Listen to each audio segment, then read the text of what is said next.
رمضان المبارک کی تیاری کیسے کریں؟ رمضان المبارک قریب ہے، آئیے جانیے نبی صلی اللہ علیہ وآلہ وسلم کی سیرت کو پڑھیے، آپ صلی اللہ علیہ وسلم کی اسوہ حسنہ کو پڑھیے، قرآن کو پڑھیے، حدیث کو سیکھیے، جانیے کہ نبی صلی اللہ علیہ وآلہ وسلم جو ہمارے لیے اسوہ ہیں، اسوہ حسنہ ہیں، نمونہ ہیں، ہمارے لیے شریعت کے رہبر اور رہنما ہیں، انہوں نے رمضان کی تیاری کیسے کی؟ اور جیسے رمضان آتا تو اتنی عبادات اور نیکیوں میں تیزی، اتنی گرم جوشی جیسے تیز آندھی چلتی ہے۔ تو نبی صلی اللہ علیہ وسلم کے اس ماڈل سے، اس حیات طیبہ سے ہمیں پتہ چلتا ہے کہ آپ اپنے امتیوں کو یہ درس دے رہے ہیں، رمضان سے پہلے رمضان کی تیاری عبادت کی مشق کر کے کریں، وضو کریں، اچھے سے وضو کریں، سنت کے مطابق کریں، سنت کو جانیں۔ سب سے پہلے دیکھیں، آپ وہ کام اچھے سے کر پاتے ہیں جس کے بارے میں آپ کو انفارمیشن ہوتی ہے، جسے آپ جانتے ہی نہیں تو آپ اسے کرتے کرتے بھی فلوپ کر دیتے ہیں۔ تو لہٰذا جس کام کو خوبصورت کرنا ہے، پہلے اس کے بارے میں جان لیجئے کہ یہ خوبصورت اور اچھے طریقے سے ہوگا کیسے۔ انسان پیدا ہونے سے مرنے تک سیکھتا رہتا ہے، سیکھ سیکھ کے چلتا ہے۔ یہ اس میں شرم محسوس نہیں کرنی چاہیے، میں بڑا ہو گیا، میں بوڑھا ہو گیا تو لہٰذا اب میں تو دین کی بات کیسے پوچھوں، سننے والا کیا کہے گا کہ اسے بھی تک کچھ پتہ ہی نہیں ہے۔ کوئی عورت ہے تو وہ کہ میں بڑی ہو گئی ہوں، اب تک کیسے پوچھوں میں؟ شرم آتی ہے کہ کوئی کہے پوری زندگی اس نے ایسے ہی گزار دی۔ شرم نہیں محسوس کریں، زندگی کے جس شعبہ میں ہیں اپنے علماء اکرام کے پاس جائیے، ان سے پوچھئے، ہمیں بتائیے رمضان کے لیے ہمیں کیا کرنا چاہیے۔ وہ آپ کے سامنے سیرت کھول دیں، قرآن کھول دیں، آپ جان جائیں گے کہ نبی صلی اللہ علیہ وسلم کے رمضان کی تیاری عبادات کی مشق سے ہے، اخلاقیات کی مشق سے ہے۔ نبی صلی اللہ علیہ وآلہ وسلم خطاؤں سے پاک ہیں، پھر بھی صبح و شام اللہ سے 100 دفعہ استغفار کرتے ہیں۔ تو آئیے ہم بھی اللہ سے معافی مانگتے ہیں، رمضان میں داخل ہونے سے پہلے اللہ سے رو رو کے توبہ کرتے ہیں، اللہ ہمیں ہمارے پچھلے گناہ معاف فرما دے۔ اللہ جان بوجھ کے کیے، نہ جانے کیے، جان کے کیے یا نہ جانتے ہوئے کیے، چاہتے ہوئے کیے یا نہ چاہتے ہوئے کیے، بھول کر کیے، چوک کر کیے یا اللہ دن کی سفیدی میں کیے، رات کے سیاہی میں کیے، اللہ ہمارے نئے پرانے اگلے پچھلے سب گناہ ہمیں معاف فرما دے۔ اللہ ہم تیری طرف سچی توبے کرتے ہیں، اللہ ہمیں معاف فرما دے، اللہ ہم پہ رحم فرما دے۔ اللہ سے توبہ کریں، اللہ سے استغفار کریں اور پورا رمضان اللہ سے توبہ استغفار کرتے گزار دیں۔ نبی صلی اللہ علیہ وسلم نے فرمایا، وہ شخص بدبخت ہے جس کی زندگی میں ماہ رمضان آ جائے، پھر وہ اللہ کو خوش نہ کر پائے، جنت نہ خرید پائے، اللہ سے معافی نہ لے پائے، تو وہ بدبخت ہے۔ آئیے رمضان اس طرح کا گزارنے کا اہتمام کیجئے کہ اللہ راضی ہو جائے اور ہماری غلطیاں معاف ہو جائیں اور اللہ ہمیں ایسا بنا دے جیسا اللہ کو پسند ہے۔ تو میری پیارے سامعین سنیے، نبی صلی اللہ علیہ وآلہ وسلم نے ہمیں درس دیا ہے، آپ کی زندگی بے عیب ہے، پھر بھی اتنے کوشاں۔ آپ نے فرمایا، اگر میں غیب جانتا ہوتا تو کثیر بھلائیاں جوڑ لیتا، بہت زیادہ نیکیاں جمع کر لیتا۔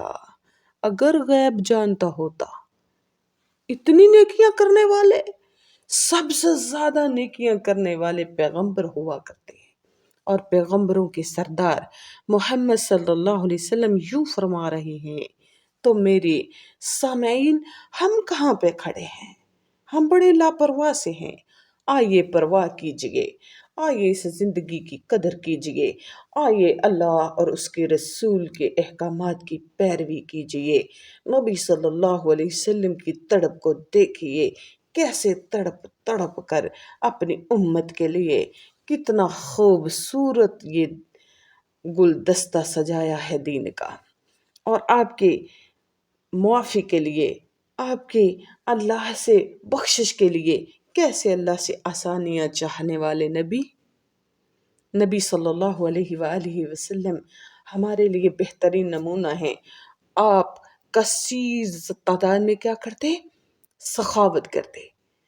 سب سے پہلی بات اور اہم یہ ہے کہ ہمیں ہر چیز کی طہارت کرنی چاہیے۔ اس میں آتی ہے ہمارے دل کی طہارت، نیت کی طہارت، ہمارے گھر کی طہارت۔ نبی صلی اللہ علیہ وسلم تو ہر وقت طہارت میں رہتے تھے۔ آئیے نا میرے پیارے سامعین، سنیے ہمیں سب سے پہلے کیا کرنا ہے، اپنے دل کی طہارت، اپنے گھر کی طہارت کرنی ہے۔ گھروں کے کوئی ایمٹ ہو نا اہم، تو گھروں کے کونے صاف کر دیتے ہیں، چھتوں کے جالے اتار دیتے ہیں، کوئی کوڑا کرکٹ کا ذرہ نہیں چھوڑتے۔ کیوں؟ کہ کوئی یہ دیکھ کر نہ کہے کہ مطلب انہوں نے کیا بنا رکھا ہے۔ اللہ اکبر، اللہ کے مہمان سے بڑھ کر کوئی ایمٹ آنے والا نہیں ہے۔ اللہ سے زیادہ باریک بینی سے جاننے والا اور گند دیکھنے والا کوئی نہیں ہے۔ آئیے اپنے گھروں کے کونوں کو صاف کر لیجئے، اپنے پلنگ کی چادر کو صاف کر لیجئے، اپنے جائے نماز کو دھو لیجئے، اپنے کپڑے صاف کر کے رکھ لیجئے، سنت کے مطابق غسل کر لیجئے، اور رمضان میں داخل ہوں، استقبال کیجئے رمضان کا۔ اگر کسی سے لڑے ہیں تو اس سے صلح کیجئے۔ اگر آپ کے گناہ آپ پر حاوی ہیں، انہیں چھوڑ کر اللہ سے توبہ کر کے رمضان کا استقبال کیجئے۔ رمضان کے استقبال میں اپنے آپ کو بڑا بہترین طریقے سے تعمیر کیجئے۔ یہ بہت اہم کام ہے، معمولی نہیں۔ دنیا کے کام اہم سے اہم اہتمامات ہیں، اگر دیکھیں تو یہ دنیا کے ہر کام دین سے پیچھے پڑ جاتے ہیں۔ اللہ کا کام، اللہ کی فرما برداری اور آخروی زندگی سب سے اہم ہے، اسے سب سے زیادہ اہمیت دیں۔ دیکھیں دل کی طہارت کیسے ہے، ساتھ ساتھ دل کو بھی، نیت کو بھی صاف کرنا ہے۔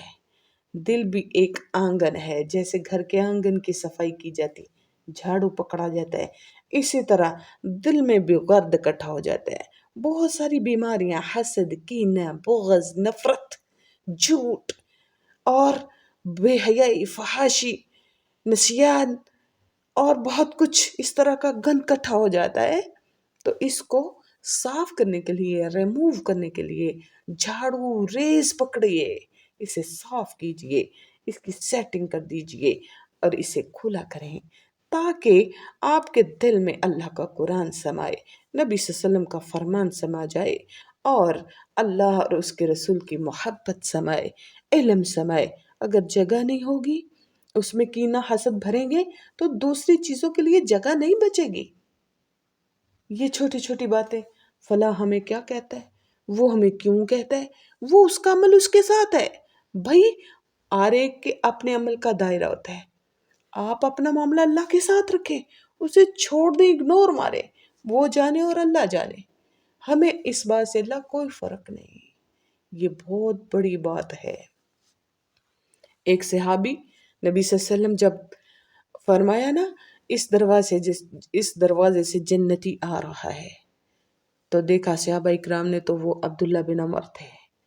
او نو، وہ ایک صحابی آ رہے ہیں اور عبداللہ بن عمر دیکھ رہے ہیں دوسرے صحابہ کے ساتھ بیٹھے ہوئے، بڑے عبادت گزار صحابی تھے عبداللہ بن عمر بن عاص، سب سے زیادہ عبادت ان کی مشہور تھی، بلکہ یہ غلو کرتے تھے، عبادت نبی صلی اللہ علیہ وسلم کی اسوہ اور تعلیم سے زیادہ، یہاں تک کہ جب ان کی شادی ہوئی تو رات کو اپنی بیوی کے کمرے میں گئے ہیں تو مصلی بچھا کے نماز شروع کر دی، ساری رات نوافل پڑھتے رہے۔ بیوی بھی بھلی تھی، اٹھی وہ بھی نماز پڑھتی رہی، نوافل۔ صبح سسر نے پوچھا کیسی رات بیتی بیٹا؟ کہا آپ کے بیٹے بہت نیک ہیں، ساری رات مصلی پہ بیت گئی۔ غصہ آیا، لیکن سمجھداری کیسی ہے، بیٹے کو نہیں کہا، فوراً نبی صلی اللہ علیہ وسلم کے پاس جا کر ان کی بے وقوفی کی بات کہی کہ دیکھے میرے بیٹے کی یہ حرکت. نبی صلی اللہ علیہ وسلم نے بلایا اور ڈانٹا، ایسے نہیں، اس کے بین بین چلیں، اپنی مرضی اور نبی صلی اللہ علیہ وسلم کی مرضی سے اوپر والا کام اور نیچے والا کام دونوں سے بچنا ہے. دونوں میں اپنی مرضی آتی ہے. اطیعوا اللہ و اطیعوا الرسول میں رہ کر اللہ کی فرما برداری کرتے ہوئے جو نیکی کریں گے وہ آپ کے عمل کے بہترین قابل ہے. کہتے ہیں انہوں نے دیکھا نا کہ ایک بندے کو بشارت مل رہی ہے اور وہ بھی پورے 3 دن سے کہ اس دروازے سے جنتی آ رہا ہے. وہ صحابی آتے، وضو کیا ہوتا، جوتا پکڑا ہوتا، داخل ہو جاتے. 3 دن وہی صحابی. حضرت عبداللہ بن عمر بھی موجود ہیں، عمر بھی موجود ہیں. کہتے ہیں میں دیکھوں تو صحیح یہ صحابی رسول کون سا ایسا عمل کرتے ہیں کہ اللہ کے نبی نے 3 دن جنت کی بشارت سنائی ہے انہیں. اب گئے، کہتے ہیں چچا جان اور ڈھیڑ عمر کے تھے، بابا سے ناراضگی چل رہی ہے کچھ دن آپ کی طرف رک سکتا ہوں؟ کہا سو بسم اللہ رک جائیں. رات کو سوتے ہوئے دیکھ رہے ہیں کہ آخر عمل کیا ہے. وہ بزرگ آئے، آ کے لیٹ گئے، دعا پڑی، سو گئے. صبح کی اذان ہوئی تو اٹھے. 3 دن سے یہی روٹین ہے. حضرت عبداللہ پریشان ہو گئے رضی اللہ عنہ کہ آج کا تو منافق بھی سحری نہیں چھوڑتا، وہ بھی کہتا ہے کہیں میرا نفاق نہ کھل جائے. تو یہ بزرگ جن کی بشارت نبی صلی اللہ علیہ وسلم 3 دن سے دے رہے ہیں، انہوں نے ایک دن میں تہجد کے 2 نفل نہیں پڑھے. اب یہ کیا جوڑوں میں کیسی جنت کی بشارت. اور نبی صلی اللہ علیہ وسلم کی بات میں تو شک ہے نہیں، وہ تو سچ ہے. ان کی بات میں شک بھی کفر ہے. تیسرے دن پھٹ پڑے، بول پڑے. کہتے ہیں چچا جان آپ کا کون سا ایسا عمل ہے جس کو دیکھ کر نبی صلی اللہ علیہ وآلہ وسلم نے آپ کو جنت کی بشارت سنائی ہے؟ کہا وہی جو دیکھا ہے آپ نے. کہتے ہیں سوچا یہ کوئی خاص مجھے نظر نہیں آیا. دل میں سوچتے سوچتے جا رہے ہیں تو چچا نے آواز دی، بیٹا بات سنو. میرا اپنے ہاتھ کے دل کی طرف اشارہ کیا، کہا یہ جو دل ہے نا اس میں نے کبھی کسی کے لیے نفرت نہیں رکھی، اور جب کسی کو اللہ کوئی نعمت دیتا ہے میں نے کبھی حسد نہیں کیا، خوش ہوتا ہوں. یہ بات سنی تو عبداللہ بن عمر بن عاص رضی اللہ عنہ اچھل پڑے خوشی سے، کہنے لگے ہاذا ہوا، یہی ہے وہ جنت کی بشارت کی وجہ یہی ہے. پر چچا یہ میرے بس کی بات نہیں ہے. اتنے بڑے صحابی کہہ رہے ہیں میرے بس کی بات نہیں ہے، جو ساری رات عبادت کرتے ہیں، پورا دن روزہ رکھتے ہیں اور روزے کے ساتھ ایک دن میں ایک قرآن بھی پورا کرتے ہیں. یہ تو پھر نبی صلی اللہ علیہ وسلم نے درس دیا غلو نہیں. 1 ماہ میں 3 روزے رکھو، ہفتے میں قرآن پڑھو. اور پھر انہوں نے کہا حضور اس سے زیادہ طاقت رکھتا ہوں. تو آپ آہستہ آہستہ کہا، آپ نے فرمایا چلیں سوم داؤدی پہ آ جائیے، 1 دن روزہ رکھیں گے، 1 دن چھوڑ دیں گے اور 3 دن سے پہلے قرآن کمپلیٹ نہیں کریں گے. اللہ اکبر. تو یہ صحابی بے بس ہیں. تو آج ہمارے پاس علماء کی کمی نہیں، حفاظ کی کمی نہیں، اور حجاج کرام کی کمی نہیں، عمرہ کرنے والوں کی کمی نہیں. کمی ہے تو نیت والوں کی ہے.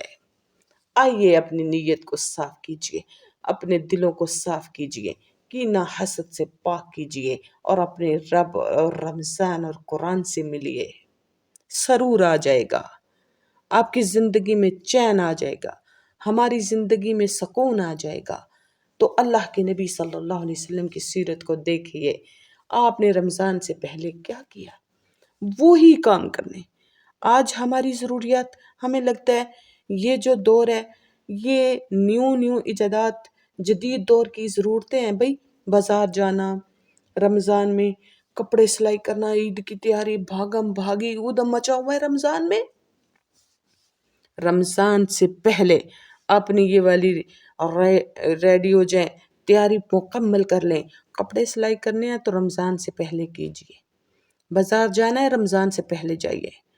کوئی ضروری سامان، خشک دالیں، ہر چیز لا کے گھر میں پہلے رکھ لیجئے، اپنا کچن سیٹ کر لیجئے، اپنے کپڑے سیٹ کر لیجئے، دھو صاف کر کے ان کو رکھ لیجئے، ہر چیز اپنے مینجمنٹ پہ رکھیے تاکہ آپ کو رمضان میں آسانی ہو اور عبادت کا وقت نکلے اور نبی صلی اللہ علیہ وآلہ وسلم کی سیرت پہ عمل کرنے کا وقت نکلے۔ نبی صلی اللہ علیہ وسلم کی نماز کیسی تھی ویسی نماز پڑھنے کی تیاری کریں، آپ کی تراویح کیسی تھی ویسی تراویح کا اہتمام کریں، آپ کا روزہ کیسا تھا ویسا روزہ رکھیں۔ روزہ رکھ کے پورا دن سونا نہیں ہے، پورا دن اپنے آپ کو لے کر موبائل میں نہیں گھسنا ہے، روزہ رکھ کے قرآن میں گھسیں، نبی صلی اللہ علیہ وسلم کی سیرت میں گھسیں، مزہ آ جائے گا۔ اللہ سے توبہ کریں، استغفار کریں، انشاءاللہ سب یہ عہد کریں کہ اس رمضان میں ہم نے اللہ سے معافی لے کے رہنا ہے، اللہ سے جنت لے کے رہنا ہے۔ انشاءاللہ اللہ ہمارا حامی و ناصر رہے، آمین ثم آمین۔